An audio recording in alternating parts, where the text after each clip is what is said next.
नगर पंचायतों के चेयरमैन, ग्राम प्रधान और सभी पार्षदों के साथ आज के इस संवाद कार्यक्रम में लखनऊ में मेरे साथ उपस्थित प्रदेश के लोकप्रिय और कर्मठ अध्यक्ष माननीय श्री स्वतंत्र देव सिंह जी, प्रदेश सरकार में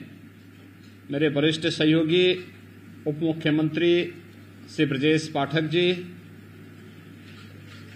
वर्चुअली मेरे साथ जुड़े हुए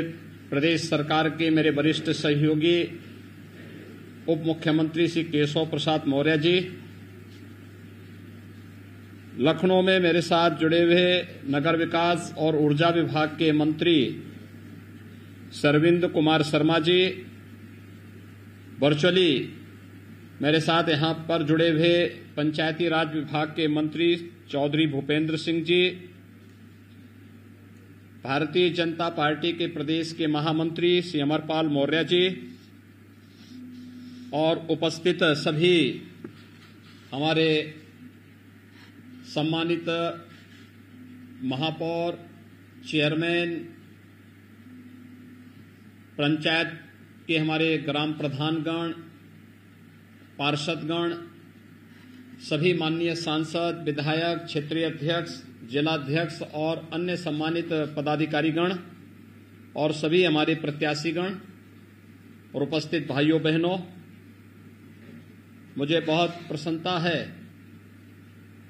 कल हमें इसी समय आप लोगों से संवाद बनाना था, लेकिन समाजवादी पार्टी के द्वारा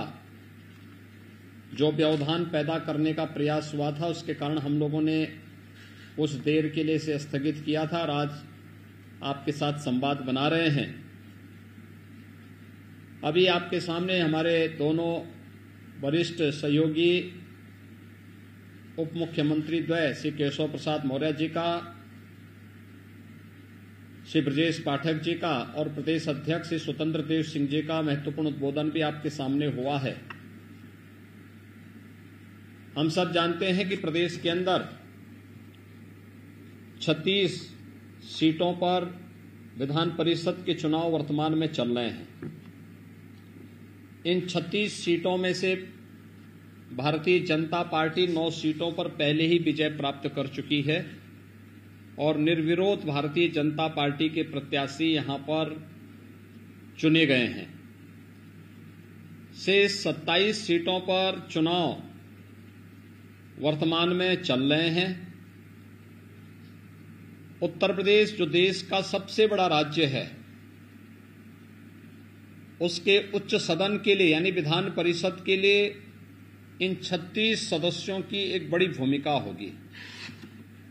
याद करिए, जब सरकार का गठन 2017 में आप सबने आदरणीय प्रधानमंत्री जी के आह्वान पर प्रदेश में किया था,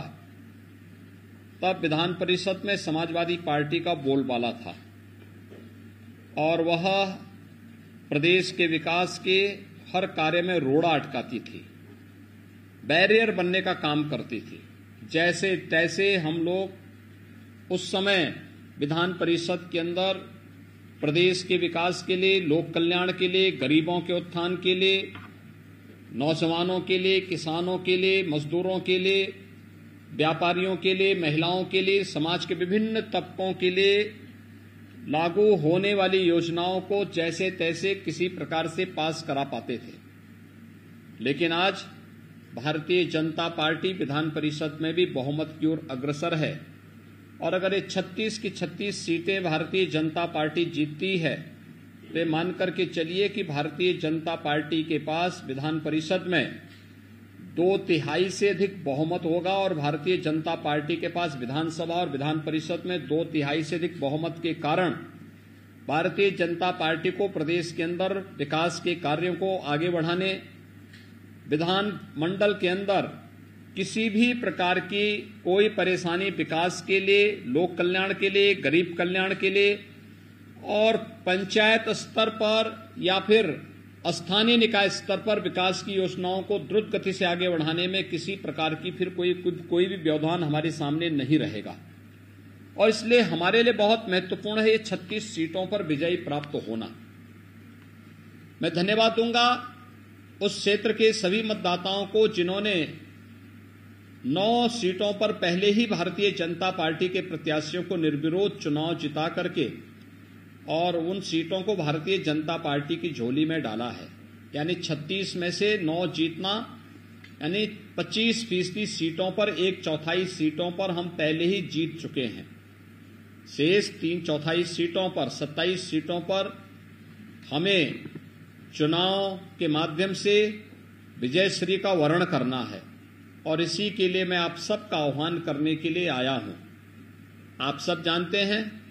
हमारे जो सम्मानित ग्राम प्रधानगण हैं, 58,000 ग्राम पंचायतें प्रदेश के अंदर हैं। आदरणीय प्रधानमंत्री जी ने 2014 में प्रधानमंत्री बनने के बाद ग्राम पंचायतों को विकास की धुरी बनाया और विकास की धुरी बनाने के बाद आपने देखा होगा केंद्रीय वित्त से भी और स्टेट फाइनेंस से भी हम लोगों ने राज्य के विकास के लिए और ग्राम पंचायतों के विकास के लिए जिस तेजी के साथ कार्य करना प्रारंभ किया, 2100 करोड़ रुपए हर वर्ष हम ग्राम पंचायतों के विकास के लिए राज्य से और केंद्र से उपलब्ध करवाने का कार्य कर रहे हैं। यानी ये विकास का कार्य किस रूप में आगे बढ़ रहा है, यह आज एक नई प्रतिस्पर्धा हम खड़ी कर सकते हैं और वह कर सकते हैं जिसके माध्यम से ग्राम पंचायतों को स्मार्ट विलेज के रूप में प्रस्तुत करना। एक नई स्वस्थ प्रतिस्पर्धा, हमारा गांव भी स्मार्ट विलेज होगा, स्मार्ट गांव होगा, सभी प्रकार की सुविधाओं से आच्छादित होगा। हम हर ग्राम पंचायत में एक प्रदेश के अंदर ग्राम सचिवालय का निर्माण कार्य कर रहे हैं। युद्ध स्तर पर एक कार्य ज्यादातर में बन चुके हैं, कुछ में निर्माणाधीन है और मेरा अनुमान है कि जैसे ही बनेगा, हमने हर ग्राम पंचायत में एक पंचायत सहायक की तैनाती की है, रोजगार सेवक की तैनाती पहले से है, बैंकिंग कॉरेस्पॉन्डेंट सखी की तैनाती पहले से है। हम वहां पे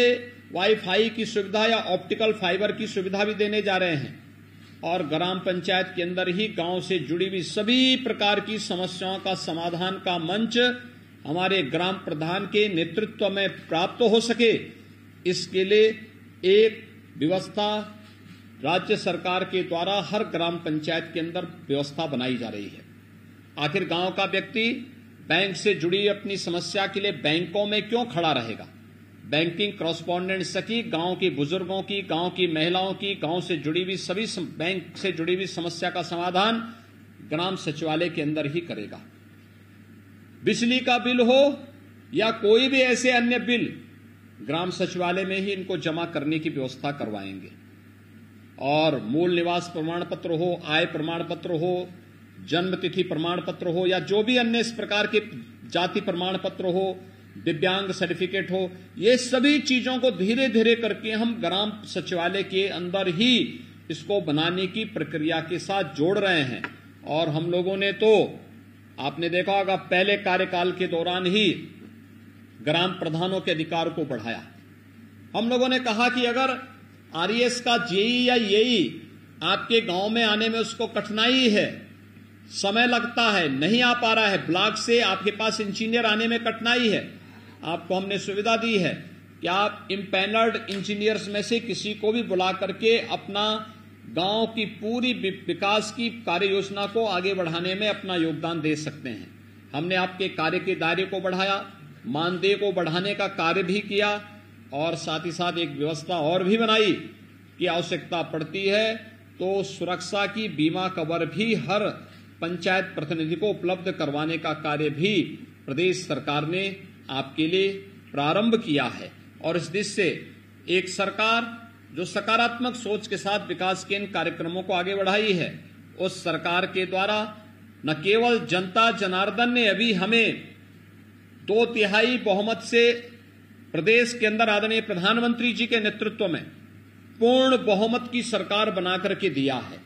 तो विधानसभा में तो हमें बहुमत मिल गया है, विधान परिषद में बहुमत के लिए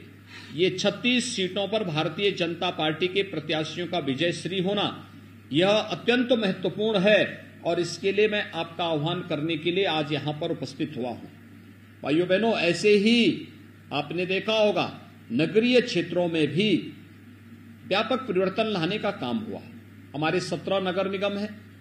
इस 17 नगर निगमों को 10 को भारत सरकार के सहयोग से, शेष 7 को राज्य सरकार अपने स्तर पर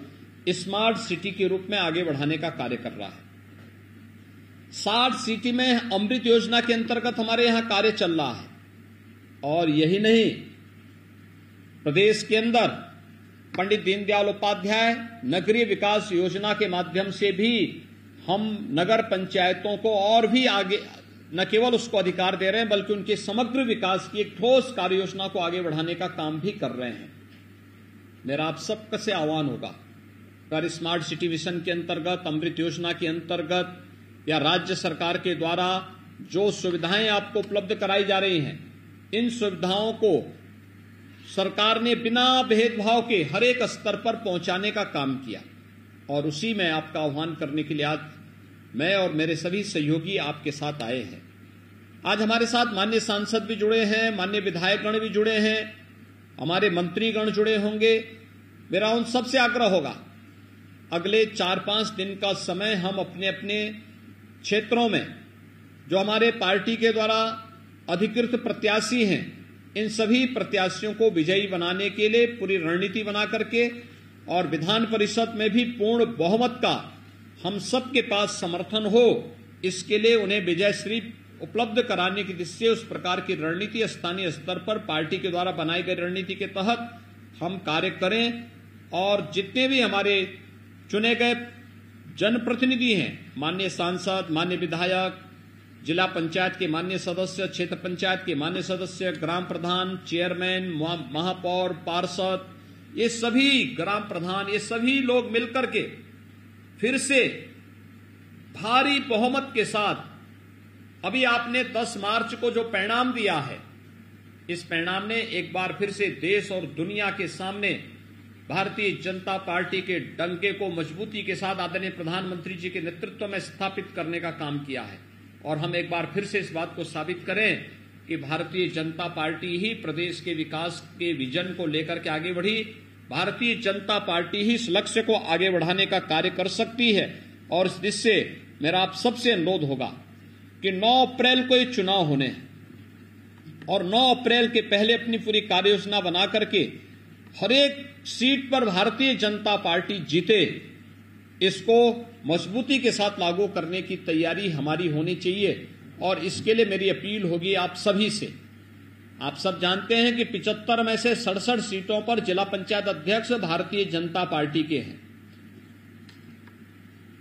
825 विकास खंडों में से 600 से अधिक विकास खंडों में ब्लॉक प्रमुख भी भारतीय जनता पार्टी के समर्थक हैं। मेरी आप सबसे अपील होगी, 17 में से 14 महापौर भारतीय जनता पार्टी के समर्थन से बने हैं। 200 नगर पालिकाओं में चेयरमैन ज्यादातर में भारतीय जनता पार्टी के कार्यकर्ता हैं। हम सभी का सहयोग लेकर के ऐसे ही नगर पंचायतों में भी, हमने तो अभी एक नगर पंचायत के अध्यक्ष को भारतीय जनता पार्टी ने चेयरमैन भी, विधायक भी बनाया है। यानी भारतीय जनता पार्टी वह दल है जो ग्राम प्रधान से लेकर के चेयरमैन और पार्षद तक को विधायक बनाने की क्षमता रखती है। यहां परिवार नहीं, यहां जाति नहीं, यहां पर तो कोई कॉमन कार्यकर्ता भी उच्च से उच्च पद पर जा सकता है। और इसी दिशा से विधान परिषद के चुनाव में एक बार फिर से भारतीय जनता पार्टी को आप सबका आशीर्वाद प्राप्त हो, इसी के लिए आज हमारी पूरी टीम आपका आह्वान करने के लिए वर्चुअली आपके साथ जुड़ रही है। यह संभव नहीं था कि हम लोग हर एक जगह जाएं, लेकिन मेरी अपील होगी कि मेरे प्रतिनिधि के रूप में, प्रदेश अध्यक्ष जी के प्रतिनिधि के रूप में, हमारे दोनों डिप्टी सीएम के प्रतिनिधि के रूप में आप सभी लोग, हमारे जो भी मंत्रीगण हैं, सांसद हैं, माननीय विधायक हैं, विधान परिषद के सदस्य हैं, वे सभी लोग अपने अपने क्षेत्रों में जाकर के भारतीय जनता पार्टी के अधिकृत प्रत्याशी को भारी बहुमत से विजयी बनाने के लिए अपना योगदान दें। और वहां पर उन लोगों का समर्थन, प्रत्येक मतदाता का समर्थन भारतीय जनता पार्टी के पक्ष में कराने की पूरी तैयारी करें, जिससे विधान परिषद में भी हमारे पास पूर्ण बहुमत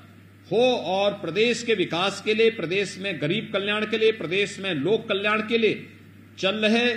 उस विजन को जो आदरणीय प्रधानमंत्री जी ने दिया है कि नए भारत का नया उत्तर प्रदेश बनाना है, तो नए भारत के नए उत्तर प्रदेश के लिए इस विजन को हम आगे बढ़ाने का कार्य करेंगे। कल से वासंतिक नवरात्रि प्रारंभ हो रही है। यह चैत्र शुक्ल प्रतिपदा है, भारतीय नव संवत्सर है। कहते हैं सृष्टि के आरंभ की तिथि भी मानी जाती है। मैं इसके लिए आप सभी को हृदय से बधाई देता हूं, अपनी शुभकामनाएं देता हूं। जगत जननी मां भगवती से प्रार्थना करता हूं कि आप विकास और सेवा के जिस अभियान के साथ जुड़े हुए हैं,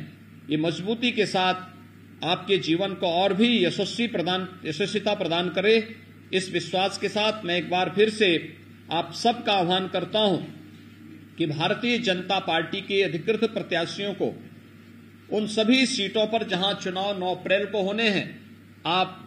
विजय उपलब्ध कराने में, उन्हें विजयश्री उपलब्ध कराने में अपना योगदान देंगे। मैं एक बार फिर से वासंतिक नवरात्रि की आप सबको हृदय से बधाई देता हूं, अपनी शुभकामनाएं देता हूं।